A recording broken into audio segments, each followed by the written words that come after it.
Bismillahirrahmanirrahim. Assalamualaikum warahmatullahi wabarakatuh.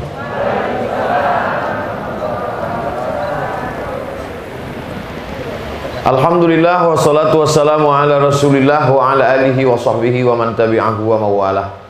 Yang sama-sama kita hormati keluarga besar Bapak Haji Faisal Jausal beserta seluruh keluarga, anak-anak, cucu, menantu, tak dapat saya sebut satu persatu. Hadir pula bersama kita malam ini Bapak Kolonel Nawawi, Komandan Brigif 4 beserta rombongan. Mudah-mudahan beliau diberikan kekuatan zahir dan batin, istiqomah iman dan Islam. Bapak Ibu majelis pengajian, alim ulama, para ustadz, para kiai, tokoh masyarakat, yang besar tak dihimbau gelar, yang kecil tak disebut nama. Insya Allah kita semua dimuliakan Allah Subhanahu wa ta'ala. Amin ya rabbal alamin. Surat izin acara ini tidak boleh lebih dari 200 orang. Yang hadir 200, tapi membawa anggota. Insya Allah semuanya mendapat keberkahan. Kita tetap ikut protokol kesehatan, pakai masker, jaga jarak. Saya pun berjarak dengan Pak Haji tadi, berjarak dengan Pak Komandan. Mudah-mudahan usaha ikhtiar kita ini menyebabkan kita selamat dunia akhirat. Tapi, nah ini tapi, kalau sudah ditetapkan Allah Subhanahu wa ta'ala tak dapat mengelak. Iyamsaskallahu bidurrin fala kashifalahu illahu. Kalau Allah sudah tetapkan engkau kena mudarat, tak ada yang bisa mengelak walau sedikit pun. Wa iyuridka bi khairin fala radda li fadlih. Dan kalau engkau mau dikasih Allah nikmat, juga tidak ada yang bisa menolak. Innama amruhu iza arada syai'an ayakula lahu kun fayakun. La haula wala quwata illa billah. Hanya saja kita ada ikhtiar dan usaha. Termasuklah saya datang ke Lampung ini beberapa kali jadwalnya batal. Dulu saya sudah sampai ke rumah Pak Haji tahun 2018, 2 tahun yang lalu. Tapi nampaknya Pak Haji tak tua-tua. Sampai malam ini alhamdulillah beberapa kali kedatangan batal. Awalnya batal karena satu dan lain hal, batal karena Covid. Tapi yang namanya langkah rezeki, pertemuan maut, kuasa Allah, bukan kuasa kita. Malam ini kita dipertemukan di majelis yang baik, bersama orang baik-baik, yang kita bahas juga baik-baik. Maka mudah-mudahan kita selalu diberikan Allah kebaikan dunia dan akhirat. Saya ringkaskan materi tema yang mau saya sampaikan pada malam hari ini 5 poin saja. Bahwa yang pertama itu, hidup ini adalah titipan dari Allah Subhanahu wa ta'ala. Sebetulnya kita ini sudah lama mati. Buktinya kawan SD kita banyak mati. Buktinya teman sekelas kita sudah banyak meninggal dunia. Tapi kenapa kita masih hidup sampai malam ini? Ini hidup ini titipan. Maka barang titipan satu saat akan diambil oleh yang menitipkan. Jadi kita kalau mau hidup ini nyaman, tentram, berprinsip seperti tukang parkir saja. Tukang parkir itu tak pernah komplain kalau mobil itu diambil yang punya, karena bukan punya dia. Begitu juga dengan kita. Apapun yang diambil Allah dari hidup kita ini, semua bukan punya kita. Lillahi ma fis samawati wa ma fil ard. Apa yang ada di langit, apa yang ada di bumi, punya Allah SWT. Cuman dititipkannya sebentar. Saya dititipkan Allah kursi, ya saya duduki. Di tengah sulitnya orang cari kursi, saya dikasih kursi sama Pak Haji. Saya duduki. Sampai di atas, dibeli mikrofon, saya bicara. Diberikan Allah SWT suara, saya sampaikan. Ada ayat-ayat yang saya ingat, ada hadis-hadis yang pernah saya dengar dari guru-guru saya sampaikan ke jamaah. Mau mereka mendengar, alhamdulillah. Ada yang tak mau dengar, mau foto-foto aja, alhamdulillah. Ada yang tak mau mendengar karena dia pikir, tak usah serius sekali dengar. Nanti pulang ke rumah bisa juga ditonton ulang di channel Ustadz Abdul Somad Official. Bagus juga. Jangan lupa subscribe, like, and share. Jadi hidup ini tidak usah terlalu ribet, tidak usah terlalu sulit, tidak usah terlalu jelimet. Tapi mesti dipikirkan. Jangan gara-gara mendengar ceramah ini besok pagi tak ada. lagi orang rapat, tak ada lagi. Gimana rapat gugus Covid? Kata Ustaz Somad, tak usah dipikirkan, semua titipan, mau mati-matilah. Saya tidak juga mau begitu. Kita, maksud saya ini, kalau semua ini mau kita pikirkan masuk ke kepala kita, dunia ini besar. Dunia ini dengan segala macam problematika masalahnya besar. Kepala kita pula kecil. Dunia sebesar ini mau kita masukkan ke kepala kita sebesar ini. Saya cuma mau ngasih tahu, saya habis pangkas tadi itu aja. Bahwa dunia ini terlalu besar mau kita masukkan ke kepala kita. Kalau kita mau paksakan juga, pecah pembuluh darah kepala kita, mati badan sebelah, stroke, stres, depresi. Iya kalau mati langsung. Kalau setengah mati?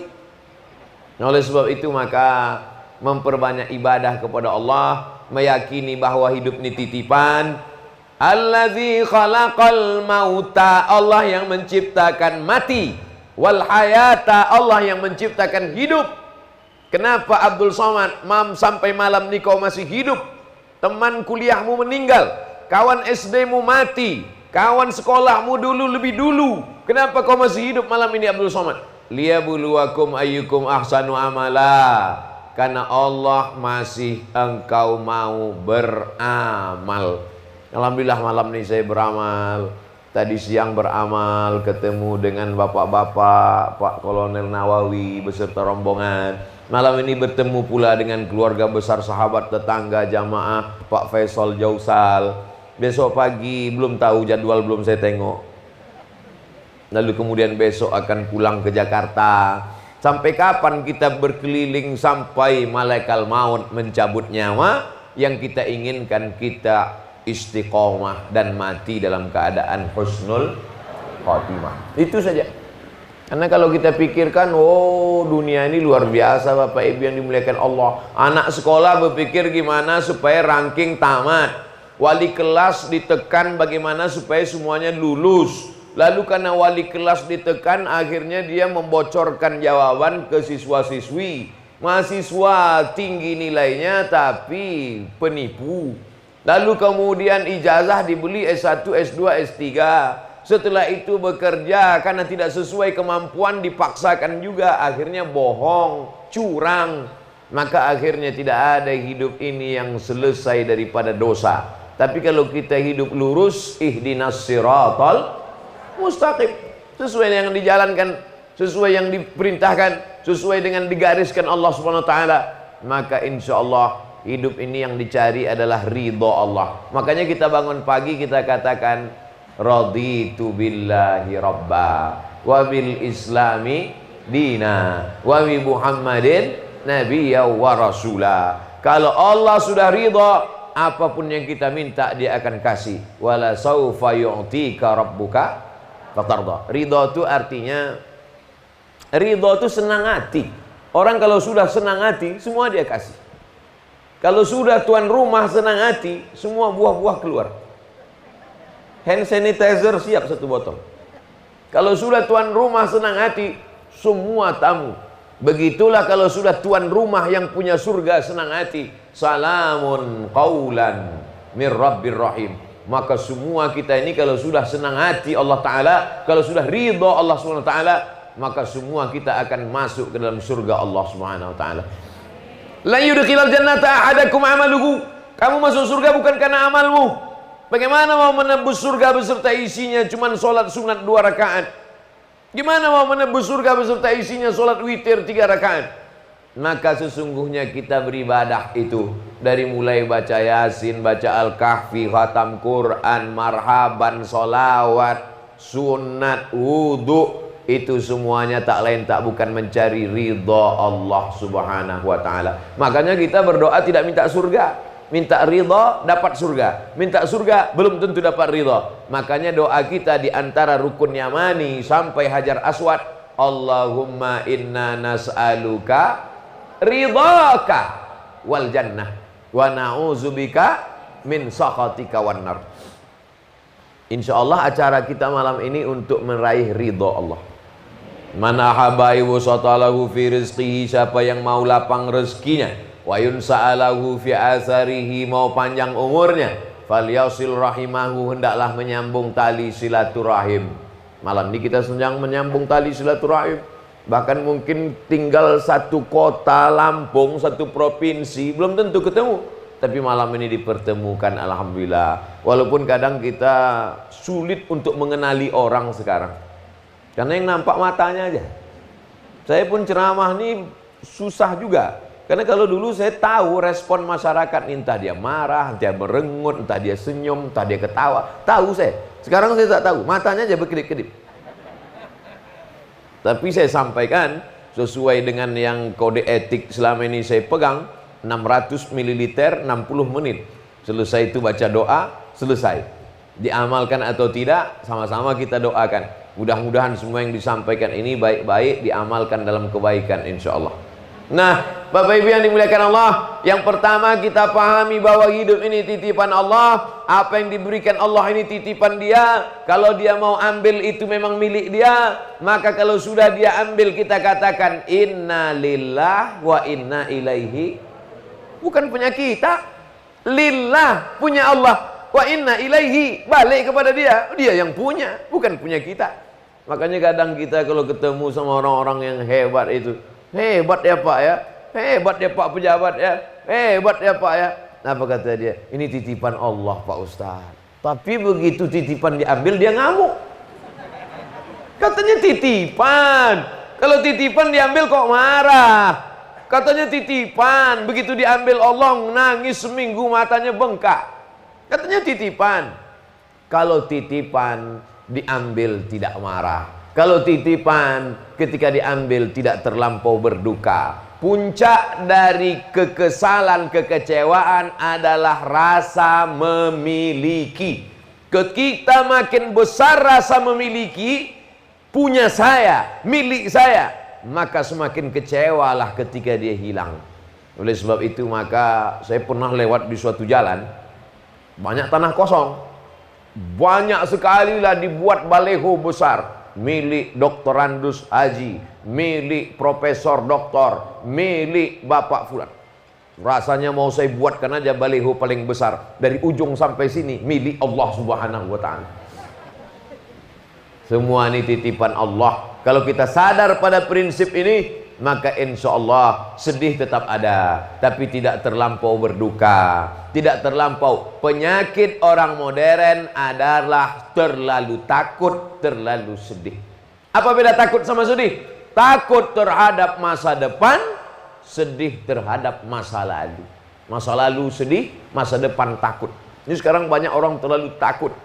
Yang SD takut nggak lulus ke SMP, udah jelas ujian online pasti lulus. Takut juga.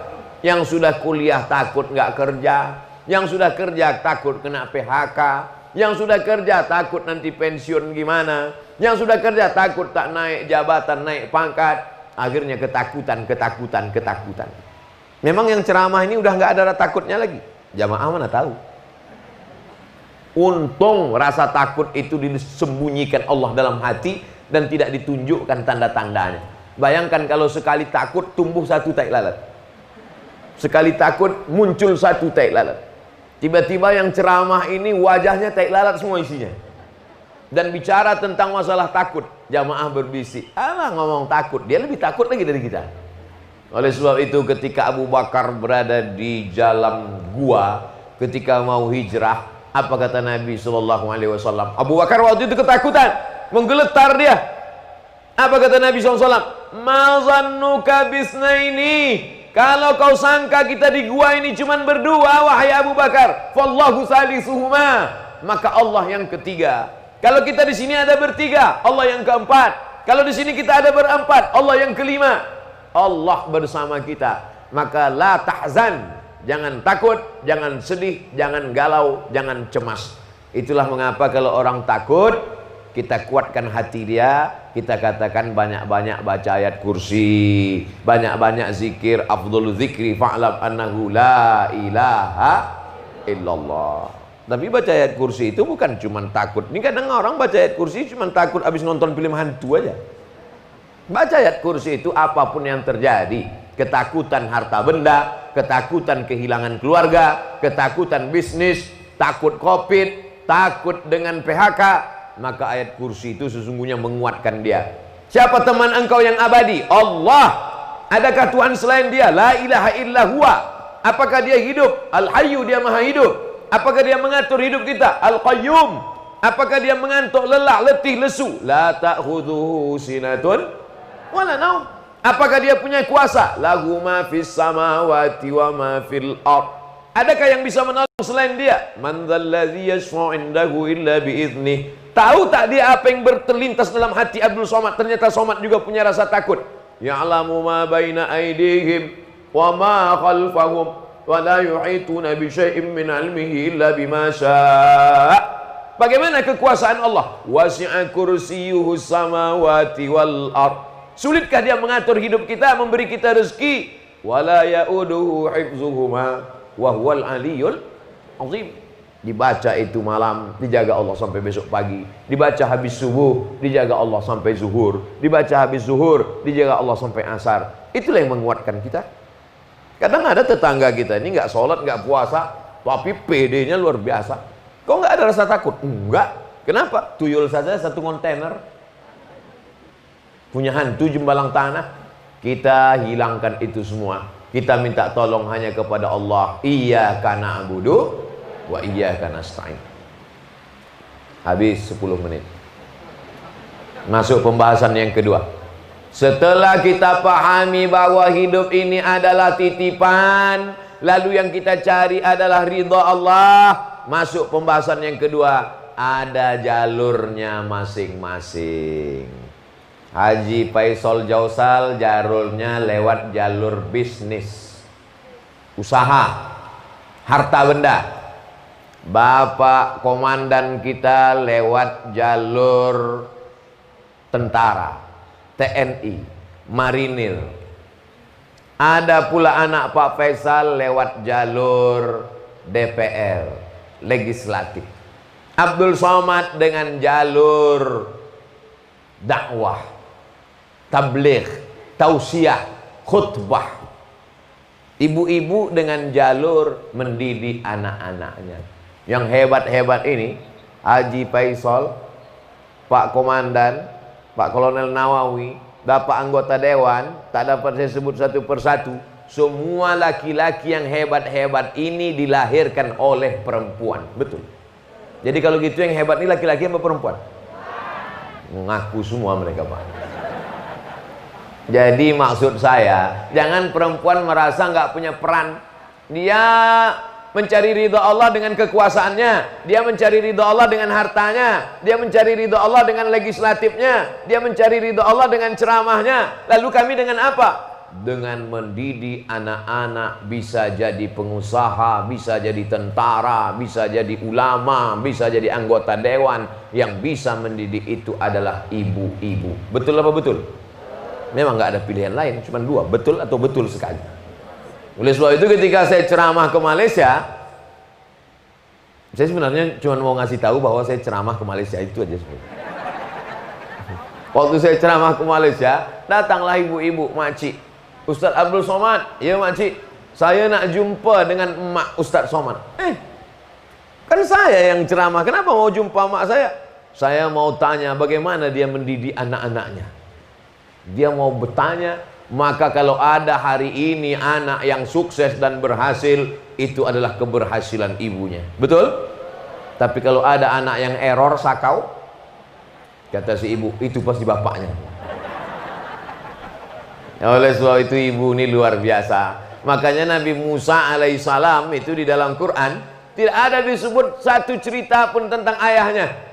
Tapi yang diceritakan adalah ibunya. Wa auhayna ila ummi Musa, kami kirimkan ilham kepada ibu Musa, an ardi'i, susukan anakmu, fa in khifti alaihi, kalau kau takut anakmu disembelih Fir'aun, fa alqihi fil yammi, hanyutkan dia ke sungai Nil, la taqafi, jangan kau takut, wa la tahzani, jangan kau sedih. Inna radduhu ilaiki, nanti kami kembalikan dia dari sungai Nil itu kepada engkau. Wa ja'iluhu minal mursalin, kami jadikan dia salah satu dari rasul kami. Ibu luar biasa. Bapak hebat juga. Cuman bapak cuman satu, ibu dapat tiga. Ummuka, ummuka, ummuka. Ibumu, ibumu, ibumu. Ibu yang mengandung, ibu yang menyusukan, ibu yang melahirkan. Kalau ada bapak mau dapat tiga, cobalah tes yang tiga itu. Coba beli kelapa ikat di perut tuh agak 9 bulan ini. Kalau ada yang tahan, insya Allah dapat berbakti. Oleh sebab itu maka saya cuma mau menjelaskan bahwa hidup kita ini udah ada realnya masing-masing. Semuanya sampai ke rumah Haji Faisal, tapi jalannya macam-macam. Yang mau kita cari ini ridha Allah, tapi jalannya macam-macam. Ada mencari ridha Allah dengan bisnisnya, bangun masjid, buat sekolah tahfiz gratis, buat panti jompo anak yatim fakir miskin, dapat ridha Allah. Ada dengan kekuasaannya, dengan legislatif, dengan anggota dewan, dia bisa keluarkan perda syariah, bisa dia keluarkan peraturan daerah, zakat wajib potong atas, dia keluarkan peraturan daerah perempuan tidak boleh keluar tanpa mahram, dia keluarkan peraturan daerah hotel-hotel bersyariah sehingga orang yang tak punya surat nikah tidak bisa melakukan zina, dia keluarkan peraturan daerah tidak bisa jual khamar di pinggir jalan, dia keluarkan peraturan daerah orang tidak sembarangan bonceng laki-laki perempuan tidak mahram. Itu tidak bisa dilakukan ustadz. Saya pulang ceramah jam 2 malam lewat di jembatan, di atas jembatan laki-laki perempuan nongkrong malam minggu seperti malam ini. Dan tak mungkin saya keluar dari mobil ceramah di atas jembatan itu. Tak mungkin saya keluar assalamualaikum. Mau ditangkap mereka, saya dicampakkannya saya ke sungai. Jadi tidak selamanya selesai dengan ceramah, Pak.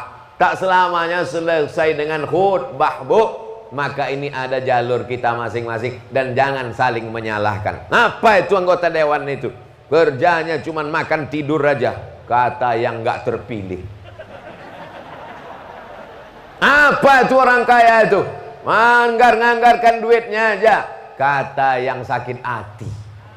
Tapi kalau kita pahami semuanya ini adalah titipan, yang punya kekuasaan titipan, yang punya jabatan titipan, yang punya ilmu titipan, dan Allah sedang menguji dia. Doa kita adalah kita doakan anggota-anggota dewan supaya lulus ujian. Kita doakan yang diuji dengan harta lulus ujian.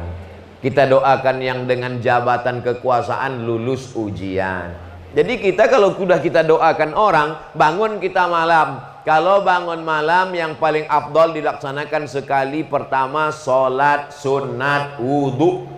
Usolli sunnatal wudu raka'ataini lillahi ta'ala. Itu yang perlu dibahas, bukan nasi wudu. Sholat sunat wudu.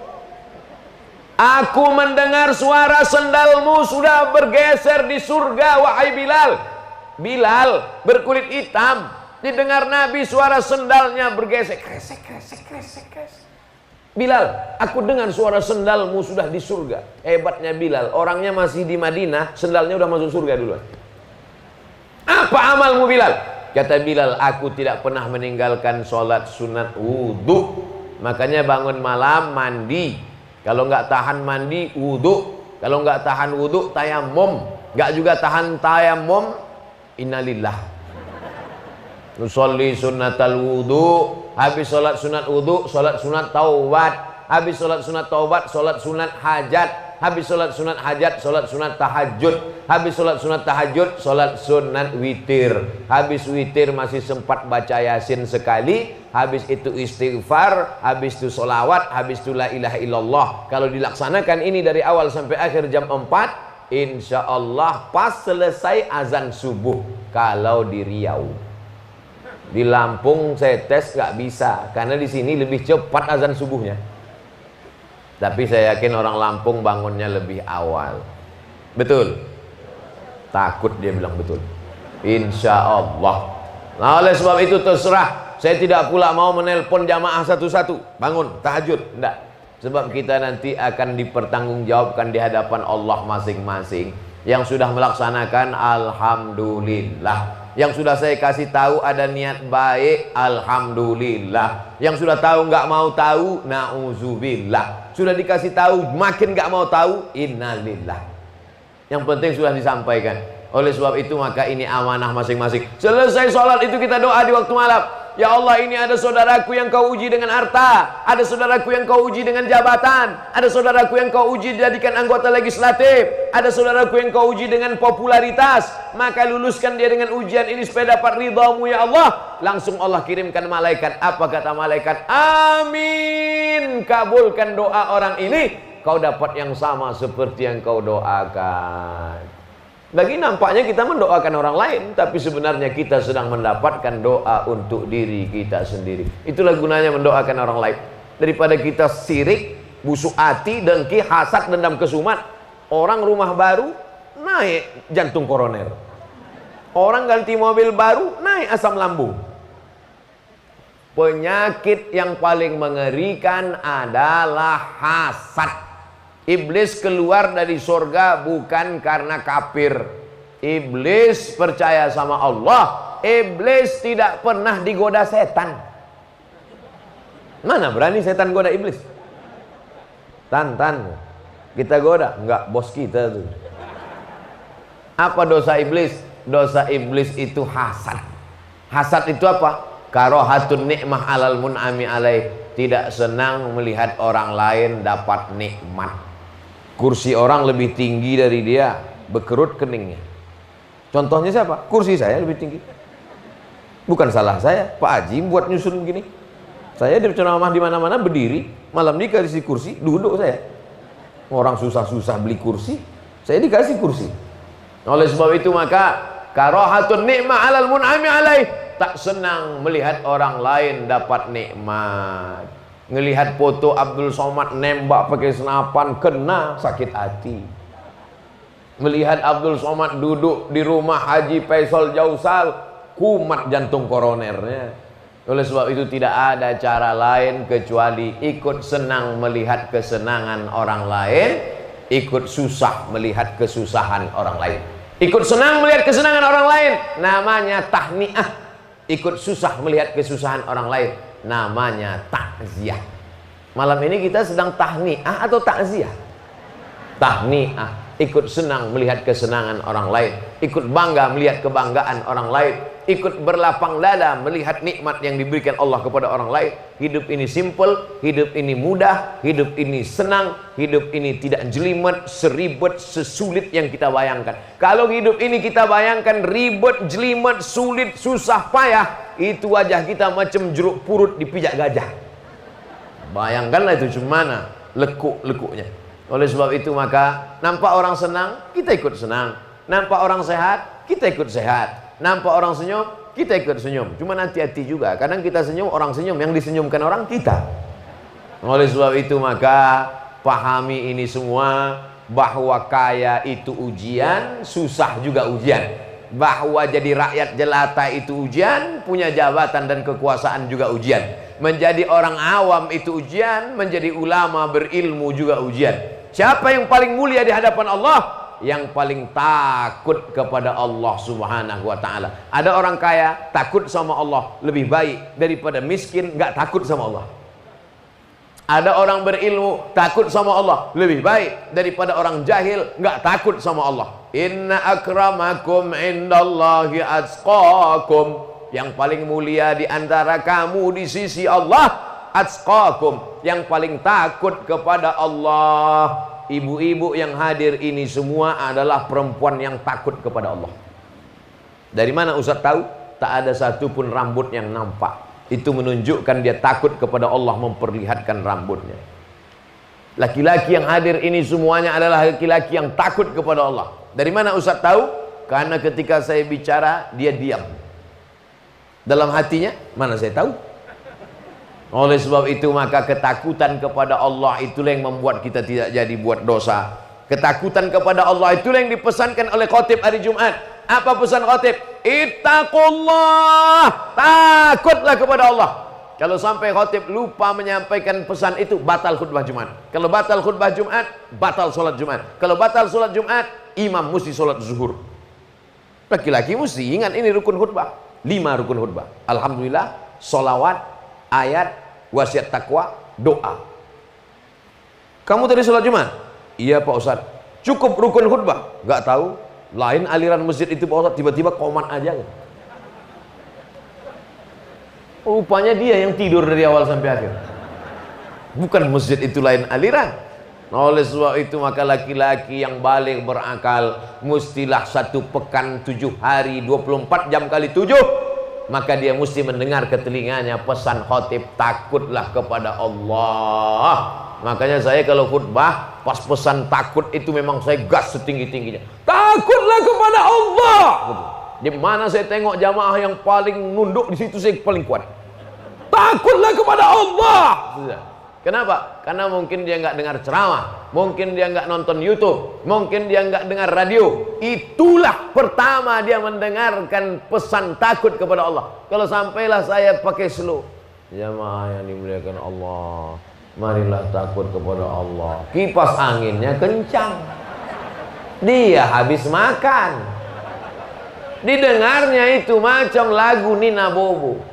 Takutlah kepada, habis selesai setan pula datang bawa kipas. Nina Bobo, oh Nina setan. Mohon maaf kalau ada Ibu Nina.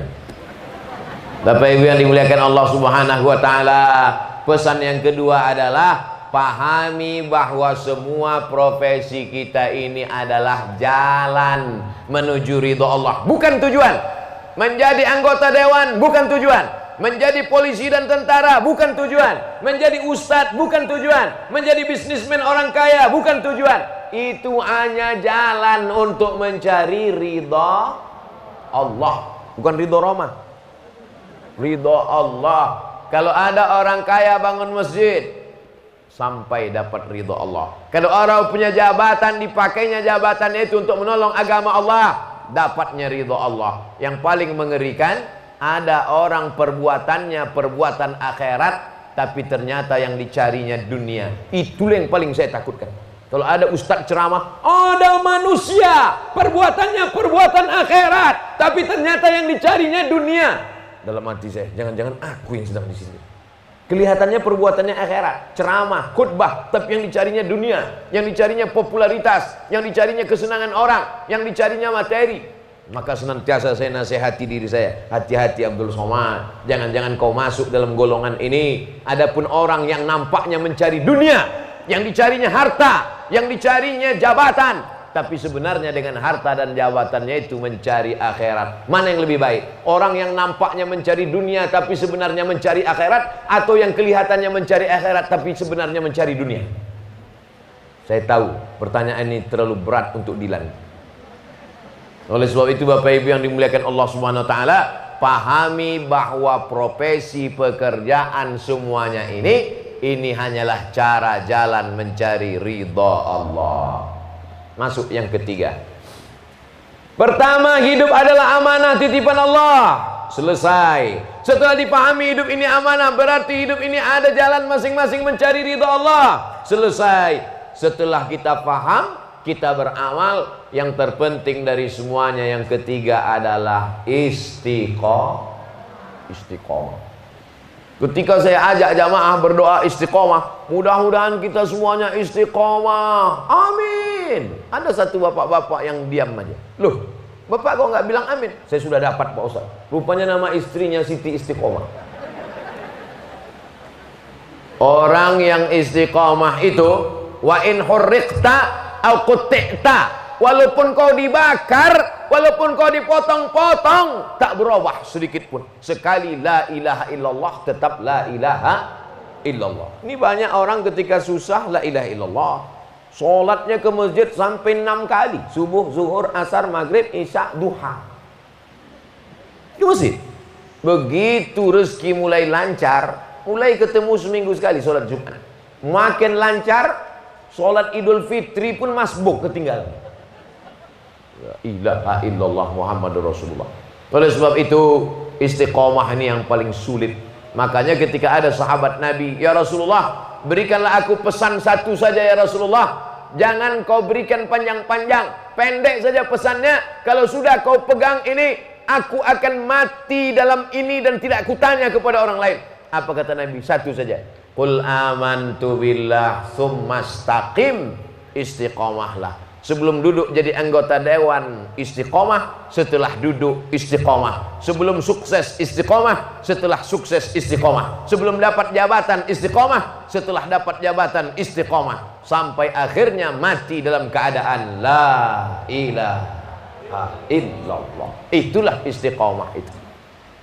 Makanya saya dimanapun saya ceramah selalu saya minta doa. Jamaah, doakan Ustadz Somad supaya istiqomah dan mati dalam keadaan husnul khotimah. Amin, kata jamaah. Jangan sekarang.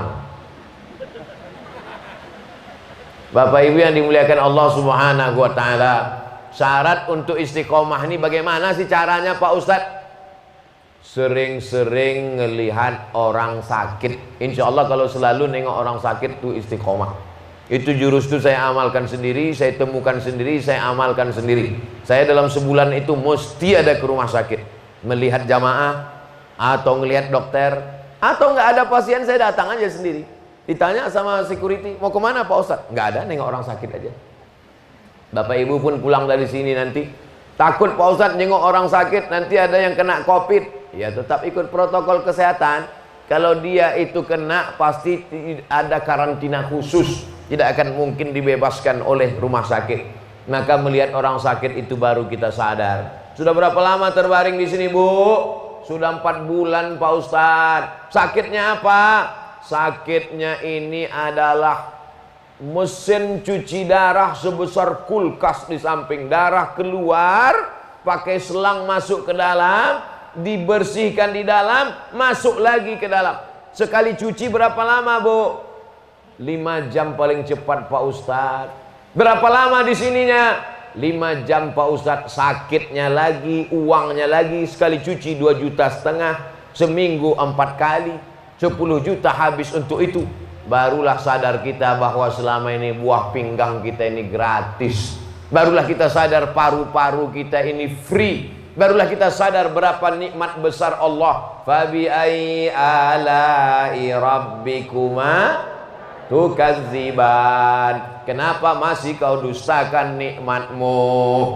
Sekali-sekali datang ke ruang ICU, lihat bagaimana kondisi saudara kita di sana, barulah kita sadar. Tapi kalau menjenguk orang sakit ini jangan terlalu jujur. Nanti nengok orang sakit, alhamdulillah saya nggak seperti ini. Oh jangan. Gimana pendapat Ustadz dengan sakit saya ini Pak Ustadz? Memangnya kenapa Pak? Kata dokter saya ini sudah diponis, katanya umur saya tinggal 2 pekan lagi Pak Ustadz. Jangan percaya, umur kuasa Allah SWT.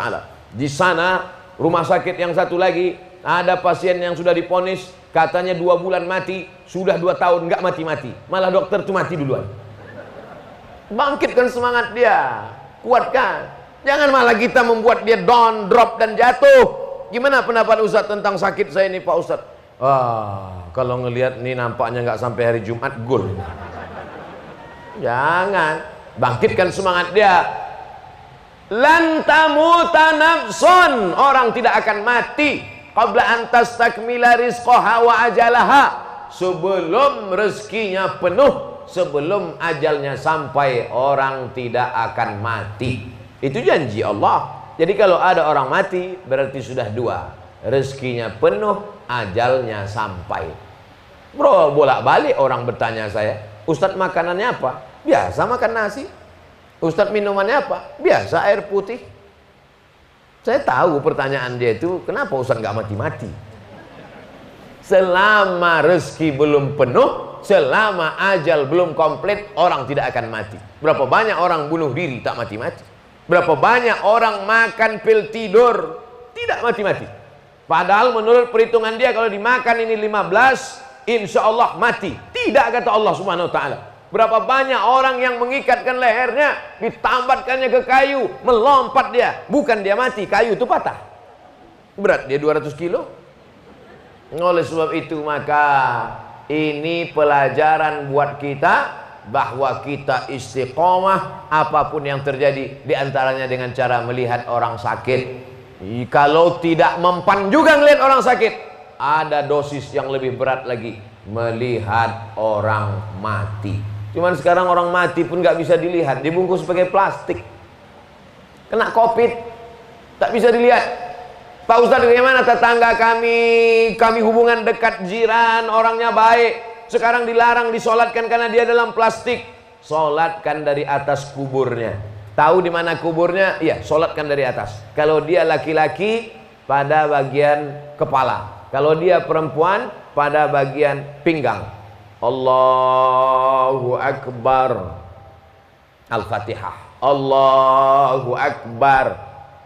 Salawat. Allahu Akbar. Allahumma ighfir lahu warhamhu wa'afihi wa'fu anhu wa akrim nuzulahu wasi' madkhalahu waghsilhu bil ma'i wasalji wal barad wa naqqihi minal khataaya kama yanqqa thawbul abyadu minad das wa abdilhu daran khairan min darihi wa ahlan khairan min ahlihi wa qih min fitnatil qabri wa adzabin nar. Allahumma la tahrimna ajrahu wa la taftinna ba'dahu wa fidana wa lahu wa li ikhwanina alladhina sabaquna bil iman wa la taj'al fi qulubina ghillan lil ladzina amanu rabbana innaka ra'ufur rahim. Gak hafal panjang Pak Ustadz, yang pendek aja, edisi pendek. Allahumma ighfir lahu warhamhu wa'afihi wa'fu anhu. Gak hafal juga Pak Ustadz, ya saya kasih yang paling pendek. Allahumma ighfir lahu warhamhu. Gak bisa juga Pak Ustadz, mati aja lah. Kalau kita sholat jenazah di Masjid Nabawi, Masjidil Haram, itu takbir yang keempat, begitu takbir langsung salam. Allahu Akbar. Assalamualaikum warahmatullahi. Karena doa takbir keempat itu sudah ditarik ke takbir ketiga. Tapi di tempat kita di Indonesia, doa takbir keempat itu masih ada lagi. Allahumma la tahrimna ajrahu wa la taftinna ba'dahu waghfir lana wa lahu wa li ikhwanina alladzina sabaquna bil iman wa la taj'al fi qulubina ghillan lil ladzina amanu rabbana innaka ra'ufur rahim. Apa dalil boleh sholat jenazah dari atas kubur? Nabi datang ke masjid. Lalu Nabi bertanya ke sahabat, mana perempuan yang biasa menyapu masjid ini? Dia meninggal ya Rasulullah. Kenapa saya tidak dikasih tahu, kata Nabi? Ya, tukang sapu perempuan biasa aja, menurut kami nggak terlalu penting. Kalian sudah menyepelekan dia. Mana kuburnya? Ditunjukkanlah kuburnya. Nabi datang ke kuburnya dan menyolatkan jenazahnya dari atas kubur. Jadi kalau ada keluarga, sahabat, tetangga, jiran, satu kampus, meninggal dia, jangan biarkan berlalu begitu saja. Datang ke kuburnya, sholat dari atas. Tapi kuburnya jauh Pak Ustadz, di Jakarta, di Kalimantan, di Sulawesi, di Papua, di Sorong. Sholat ghaib dari Lampung. Usolli sunnatal ghaib. Saya sholat ghaib 4 takbir untuk saudaraku ini. Bacaannya tetap sama, tidak putus sampai kapanpun. Nabi saja mensolatkan ghaib seorang raja di Ethiopia, namanya Najasyi. Najasyi ini baik orangnya. Ketika sahabat Nabi hijrah ke Ethiopia, dia berikan perlindungan suaka politik. Maka ketika dapat kabar dia meninggal, Nabi melaksanakan sholat ghaib. Ini tetangga kita, kawan kita, orang baik, dia meninggal. Kita cuman update status, innalillahi wa inna ilaihi raji'un, disusul oleh Pak RT dan Pak RW. Amin, amin, amin, amin, amin, amin. Ini sudah rusak sekarang komunikasi kita. Dulu kalau ada acara anak orang nikah, kita datang berdoa barakallahu lakuma wa baraka alaikuma wa jama'a bainakuma fi khair. Kalau ada anak orang lahir, kita datang ikut akikah, barakallahu laka fil mauhub wa syakarta lawahib wa ruzikta birrahu wa balagha asyuddahu. Kalau ada orang meninggal, kita datang. Dulu begitu. Sekarang semuanya tidak datang, semuanya diwakili online. Tapi masuk surganya mau offline. Ini kan nggak seimbang. Oleh sebab itu maka komunikasi ini harus kita robah. Malam ini di tengah Covid tetap ikut protokol kesehatan. Kursi tetap dikasih palang, artinya duduk di sini satu, di sini satu. Tetap pakai masker, tetap disediakan hand sanitizer. Menunjukkan bahwa kita ingin komunikasinya langsung. Mudah-mudahan komunikasi kita tidak dapat dirusak oleh apapun, insya Allah. Amin. Facebook, Twitter, BBM, WhatsApp, satu sisi merapatkan yang jauh, tapi di sisi lain justru menjauhkan yang dekat. Yang di Riau dengan yang di Lampung bisa dekat dengan grup WhatsApp, dengan Instagram, tapi yang sudah dekat justru makin jauh. Buktinya apa? Orang duduk di kursi yang sama, tapi bicara dengan orang yang berbeda. Yang satu bicara dengan orang Solo, yang satu bicara dengan orang Medan, yang satu bicara dengan orang Sulawesi. Masing-masing dengan dunianya sendiri. Ada satu yang jatuh pingsan, bukannya ditolong, malah dipoto. Komunikasi kita sudah rusak. Oleh sebab itu maka kita mesti istiqomah pakai cara yang dulu. Adapun webinar, pengajian online, maka ini hanya sebagai pendukung saja, bukan primer. Ini sebagai sekunder, bukan pokok. Ini hanya sebagai cabang-cabang saja. Karena kalau tidak, istiqomah kita akan rusak. Khawatirnya kalau kita tidak datang silaturahim, nanti pas kita meninggal semuanya mau di-online kan. Mana bisa mandi jenazah online? Mana bisa menguburkan jenazah online? Semuanya mesti offline. Maka disebut dia dengan fardu kifayah. Kenapa disebut dengan fardu kifayah? Kalau dilaksanakan 2 orang, 1 orang, gugurlah kewajiban kita bersama. Kifayah, kifayah artinya cukup dilaksanakan 1-2 orang. Tapi kalau sampai tidak dilaksanakan fardu kifayah, memandikan, mengkafankan, mensolatkan, mengkuburkan, maka satu Lampung ini ikut menanggung dosanya. Abdul Somad walaupun bukan dari Lampung, dari Riau, berada di Lampung, ikut juga kecipratan dosanya. Itulah namanya dosa kering. Ternyata dosa ini macam aki juga, Pak Ustaz. Ada kering, ada basah. Dosa kering nggak ada untungnya sama sekali. Dosa basah contohnya korupsi. Ada dosanya tapi untungnya ada juga sih. Nah, itu namanya dosa basah. Bapak Ibu yang dimuliakan Allah Subhanahu wa taala, ini yang ketiga, istiqomah. Insya Allah kita semua kalau ikuti petunjuk ini istiqomah, insya Allah. Amin. Yang keempat, kita orangnya jangan menganiaya orang. Jangan aniaya orang. Pokoknya insya Allah hidup ini kalau tidak menganiaya orang. Siapa yang menggeser sempadan batas tanah qaidah shibrin sejengkal dia geser pancang tanah, maka akan dililitkan di lehernya nanti tuwiqa sab'i aradin, 7 lapis tanah akan dililitkan di lehernya. Gara-gara apa? Aniaya. Alhamdulillah Pak Ustadz, ada kebun saya di sana, nggak pernah saya geser walaupun sejengkal. Terus 2 meter Pak Ustadz, tahankanlah. Sudah tak sabar tanah itu mau menjepit dia. Berapa banyak jenazah yang dikuburkan lututnya bengkok. Mungkin Bapak Ibu pernah ikut menyaksikan. Sampai tukang gali kena marah. Kenapa kamu nggak betul galinya? Sudah tahu panjangnya 175 cm. Kenapa digali 150? Apa kata tukang gali kubur? Ini Pak, tukang gali kubur biasanya ngukur tidak pakai sentimeter, tapi pakai bambu. Kenapa pakai bambu? Karena kalau pakai sentimeter nanti disalahkan sama keluarga yang meninggal. Tapi kalau pakai bambu nggak mungkin salah. Ini bambu yang saya pakai. Lalu kenapa kakinya bisa nggak lurus? Karena tanah sudah nggak sabar mau menjepit. Kata tanah. Oleh sebab itu yang dicari tanah, menipu gara-gara tanah, padahal dia akan dijepit tanah dan akan dimakan cacing tanah. Segera urus ke kantor Badan Pertanahan Nasional. Tanah-tanah yang belum diurus.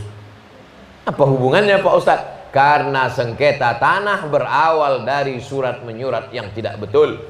Makanya negara ini bukan cuma negara akhlak, sopan santun, budi pekerti, tapi di sana ada hukumnya. Kalau sudah kita tetapkan ini batasnya, ini titik koordinatnya, maka sudah ditetapkan, dia melanggar, kita tegakkan hukum. Bukan kita tamak, bukan kita rakus.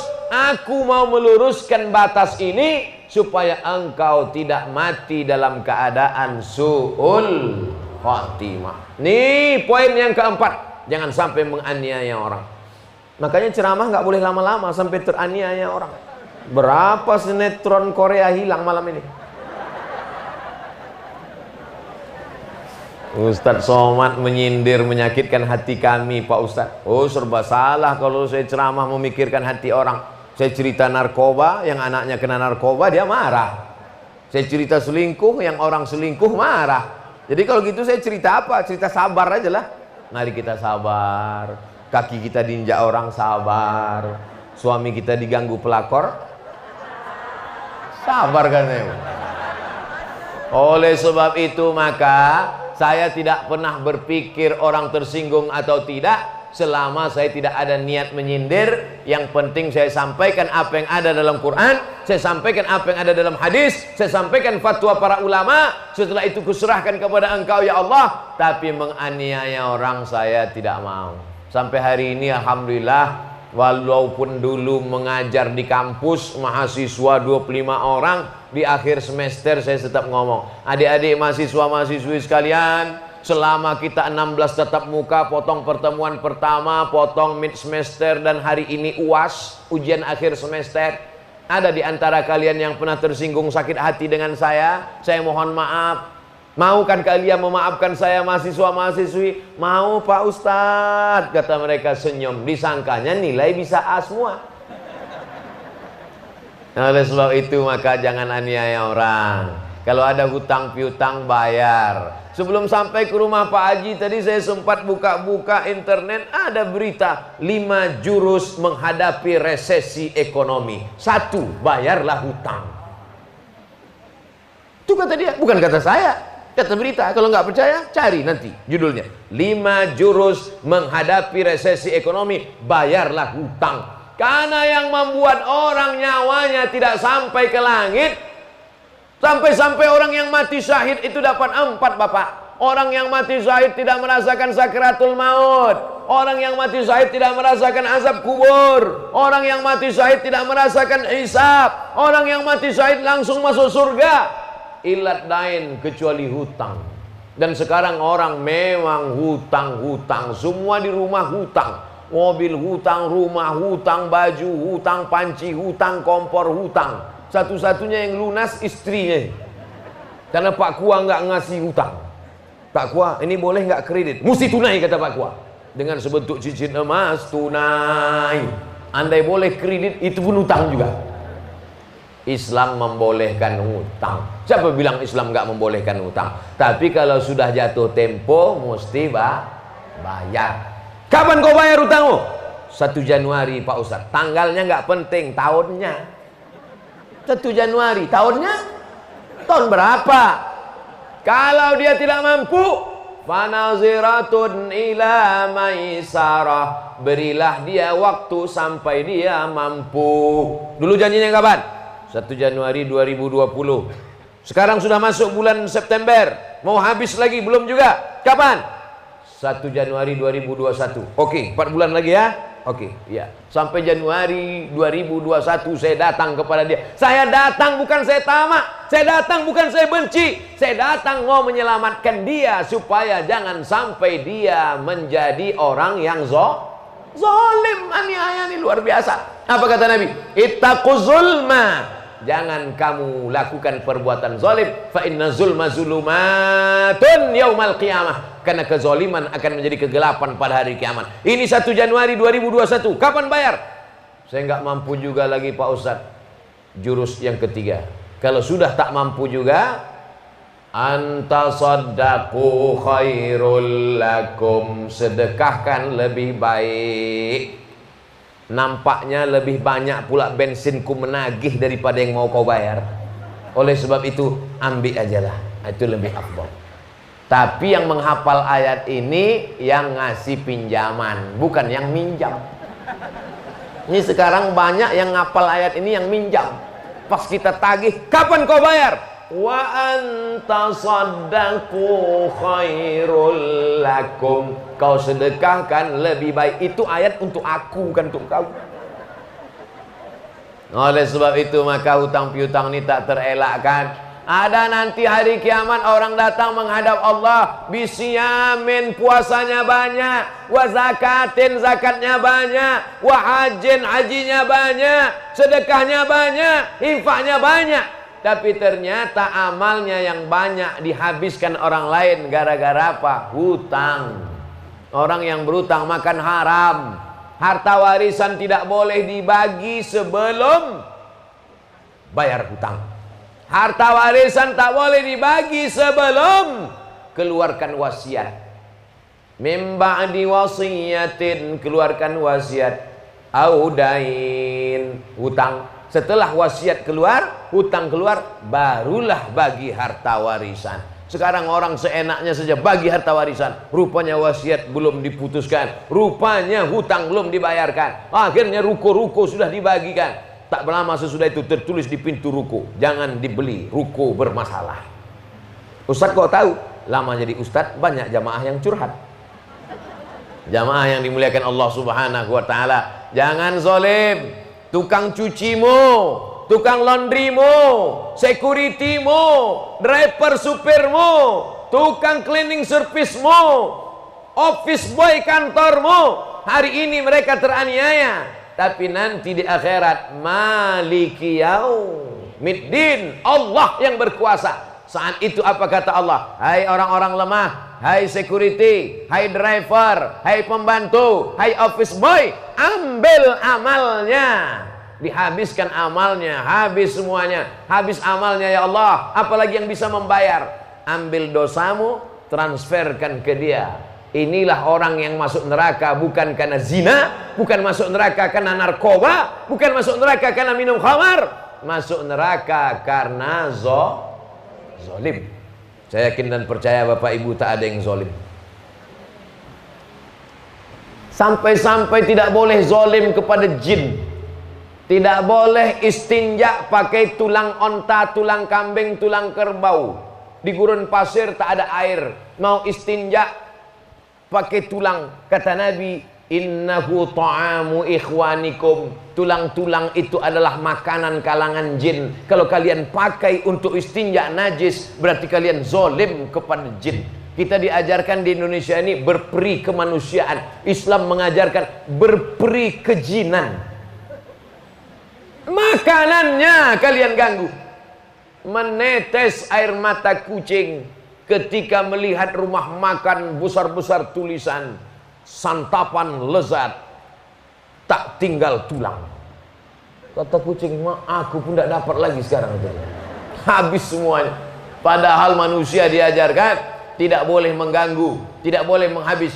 Singa itu menjadi raja hutan bukan karena gondrongnya. Singa itu jadi raja hutan bukan karena taringnya. Singa itu menjadi raja hutan kenapa? Kalau singa makan itu tidak dihabiskannya. Singa hanya memakan perut, memakan sisi-sisi yang lunak. Setelah itu dibiarkannya, datanglah serigala, datanglah hiena, datanglah semut-semut berbagi. Makanya ada pepatah Arab mengatakan jud tasud.